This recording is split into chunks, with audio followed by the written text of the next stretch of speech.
గాజు గ్లాస్ గుర్తుపై వేసే ఓటు పుంగనూరు చరిత్ర రాయాలి, పుంగనూరు నియోజకవర్గంలో మార్పు తీసుకురావాలి, ఇక్కడ ఉన్న సమస్యలన్నీ తీరాలి. వీటన్నిటికీ ఒకటే మార్గం ఈరోజు గాజు గ్లాస్ గుర్తుకి ఓటేస్తే పుంగనూరులో చరిత్ర అవుతుంది, పుంగనూరు దశాదిశ మారుతుందనే వచ్చాడు వచ్చాడు నీతి నియమము నింప వచ్చాడు వచ్చాడు మనలను ముందుకు నడుప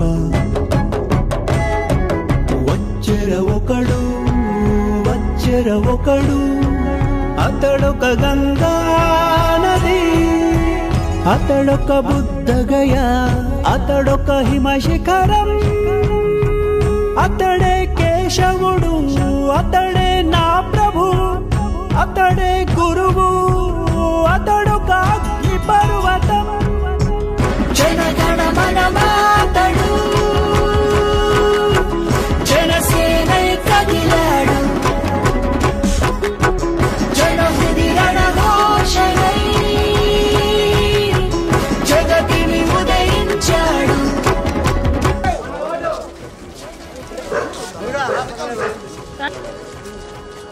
వర్గ అభివృద్ధి లక్ష్యంగా రాజకీయంగా నిర్ణయం తీసుకొని నేను ప్రజలను కలుస్తూ ఈరోజు ఇక్కడున్న సమస్యలను గుర్తించి ఇక్కడ గత 30-40 సంవత్సరాల నుండి ఉన్న సమస్యలన్నింటిపైన అవగాహన చేసుకుని ఇక్కడ ఈ సమస్యలు ఎందుకున్నాయి, ఎందువల్ల ఇక్కడ పుంగనూరు నియోజకవర్గం అభివృద్ధి చెందలేదు అని మొత్తం తీసుకున్నట్లయితే ఈరోజు గత 30-40 సంవత్సరాల నుండి వచ్చిన ప్రతినిధులు కావచ్చు, పార్టీలు కావచ్చు, ప్రభుత్వాలు కావచ్చు పుంగనూరు నియోజకవర్గ అభివృద్ధి పైన పూర్తిగా నిర్లక్ష్యం చేయడం వల్ల ఈరోజు రాష్ట్రంలోనే అత్యంత వెనుకబడిన నియోజకవర్గంగా పుంగనూరు మిగిలిపోయింది. పుంగనూరు నియోజకవర్గం అభివృద్ధి చెందాలంటే మార్పు కావాలి, ఇక్కడ నాయకత్వం మార్పు రావాలి, ఇక్కడ ప్రజాప్రతినిధులు మారాలి, ఇక్కడ అభివృద్ధి కోసం కట్టుబడి ఉన్న వాళ్ళు కావాలి. హామీలు ఇచ్చి 5 సంవత్సరాలకు ఒక్కసారి ప్రజలను ప్రజల్లాగా కాకుండా ఓటర్లలాగా చూసే పరిస్థితి మారాలి అనే ఉద్దేశంతో నేను రాజకీయంగా నిర్ణయం తీసుకొని ముందుకొచ్చాను. ఇక్కడున్న సమస్యలు, ఇక్కడున్న అభివృద్ధికి సంబంధించి నేను ఏదైతే హామీ ఇస్తున్నానో ఈ హామీకి సంబంధించి రాష్ట్రంలో ఎక్కడా లేని విధంగా నేను ఒక అగ్రిమెంట్ కాపీ నియోజకవర్గ ప్రజలకు నేను అగ్రిమెంట్ కాపీ ఇవ్వడం జరిగింది. నేను ఇస్తున్న హామీల్లో ఏ ఒక్కటి నెరవేర్చకపోయినా నియోజకవర్గంలో ఉన్న ప్రజల్లో ప్రతి ఒక్కరూ నా పైన చట్టపరమైన చర్యలు తీసుకోవడానికి కూడా అవకాశం కల్పిస్తూ 100 రూపాయల స్టాంప్ పేపర్ మీద అగ్రిమెంట్ రాసి ఇవ్వడం జరిగింది.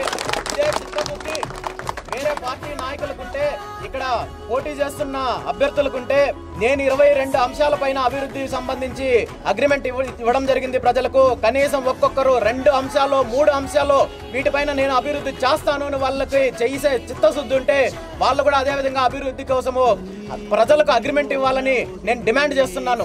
అలా కాకుండా వాళ్ళ పదవుల కోసం, వ్యాపారాల కోసం, కాంట్రాక్టుల కోసం ఈరోజు ఓట్లు అడగడానికి ప్రజలకు వస్తున్నారు కాబట్టి వాళ్ళకి ఆ విధంగా అగ్రిమెంట్ ఇచ్చే ధైర్యము లేదు, ప్రజలకు గట్టిగా మేము చేస్తామని చెప్పే ఉద్దేశము లేదు. కేవలం పదవుల కోసం, పార్టీల కోసం వస్తున్నారు. పుంగనూరు అభివృద్ధి కోసం నేను కట్టుబడి ఉన్నాను. నేను ఏదైతే అభివృద్ధి చేస్తానని, ఏదైతే అంశాలు నేను సమస్యలు అభివృద్ధికి సంబంధించి మాట్లాడుతున్నానో వీటన్నిటికి సంబంధించి నేను ప్రజలందరికీ మాట ఇచ్చాను. దాన్ని లిఖితపూర్వకంగా స్టాంప్ పేపర్ పైన ఈరోజు చట్టపరంగా అగ్రిమెంట్ ఇచ్చాను. దీనిపైన నేను కృషి చేయనట్లయితే, ఏవైతే సమస్యలు ఉన్నాయో వాటిని తీర్చకపోతే ప్రజలు అందరూ నా పైన చర్యలు తీసుకోవడానికి కూడా అవకాశం ఇస్తున్నాను. ఈరోజు ప్రజలందరూ సిద్ధంగా ఉన్నారు పుంగనూరు నియోజకవర్గంలో మార్పు తీసుకురావడానికి, పుంగనూరు నియోజకవర్గాన్ని అభివృద్ధి చేసుకోవడానికి. 2019 తర్వాత పుంగనూరు దిశ మార్చడానికి సిద్ధంగా ఉన్నారు. ఖచ్చితంగా ఇక్కడ భారీ మెజారిటీతో మేము గెలవబోతున్నాం అనేది కూడా మీ అందరికీ తెలియజేస్తున్నాను.